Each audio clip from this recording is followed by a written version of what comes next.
আসসালামু আলাইকুম, আশা করি সবাই অনেক ভালো আছেন। আমার এই ছোট্ট রান্নাঘরে অনেক তো নিরামিষ খেলাম, এর জন্য আজকে আমি মুরগি কিনে এনেছি ছোট্ট ছোট্ট। কি একটা অবস্থা দেখেন, খালি পড়ে যাচ্ছে। তার ভিতরে এই ছোট্ট রান্নাঘরে ছোট্ট ছোট্ট মানুষ এসেছে বেড়াতে, তাদের আর কত মরিচের পাকোড়া খাওয়াবো। এর জন্য ভাবলাম যে আজকে মুরগি কিনে আনি। তাদের আবার ভালো মন্দ না খাওয়ালে আমার নামে ভালো মন্দ রান্না করার আগে ভাবলাম যে চুলাটা আজকে একটু লেপে নেই। আমি আগে কখনো চুলা লেপিনি, আজকে ফার্স্ট টাইম লেপতেছি, তারপর অনেকটা ভালো হয়েছে।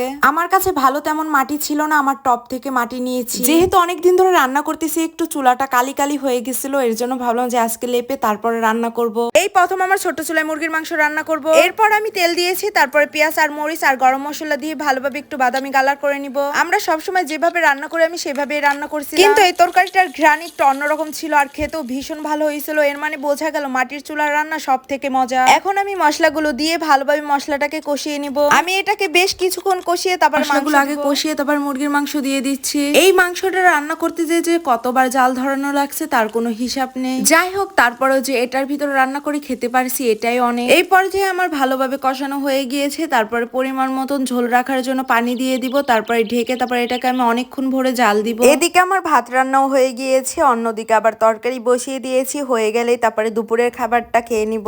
রান্না করতে যে কড়াইয়ের কান গলে গেল, সেদিন কয়েকটা কড়াই নষ্ট হয়ে গিয়েছে, আজকেও একটা কড়াই নষ্ট হয়ে গেল। কি আর করার, এভাবে রান্না করতে হবে কান ছাড়া। আবার যখন হাঁড়ি পাতিল কিনবো তখন ভালো দেখে কিনতে হবে, এগুলা হচ্ছে মেলায় বেশি পাওয়া যায়। যাই হোক, কিছুই করার নাই, এভাবে রান্না করতে হবে। আর কে কোথা থেকে ভিডিওটা দেখতেছেন অবশ্যই কমেন্ট করবেন। আর আমার ইউটিউবের বন্ধুরা অবশ্যই আমার চ্যানেলটি সাবস্ক্রাইব করে দিবেন, আমি যেহেতু নতুন সবাই আমার পাশে থাকবে। আমি কিন্তু প্রথমে রান্নাটা মোম দিয়ে শুরু করছিলাম, পরে মোমটা শেষ হয়ে যায়, পরে পাট কাটি দিছিলাম। যাই হোক, এভাবে রান্না করতে কিন্তু আমার বেশ ভালোই লাগে। হ্যাঁ, অনেকজনের কাছে এটা একটা ফাইজলাম কি বাজাইরা কাজ মনে হতে পারে, এটা আমার কাছে কোনো বিষয়ই না। কারণ আমি মনে করি একটা মানুষের সাথে মিশ দিয়ে অন্যের সমালোচনা না করে ঘরে বসে এরকম ভিডিও বানানো অনেক ভালো। যাই হোক, এদিকে আমার তরকারিটা প্রায় হয়ে গিয়েছে। আমাদের বাসায় আবার তরকারিতে ঝোল রাখলে বেশি ভালো হয়, কারণ সবাই ঝোল পছন্দ করে। চুলাটা কিন্তু আজকেই লেপেছি, তারপরও কালি কালি হয়ে গিয়েছে একবার রান্না করে।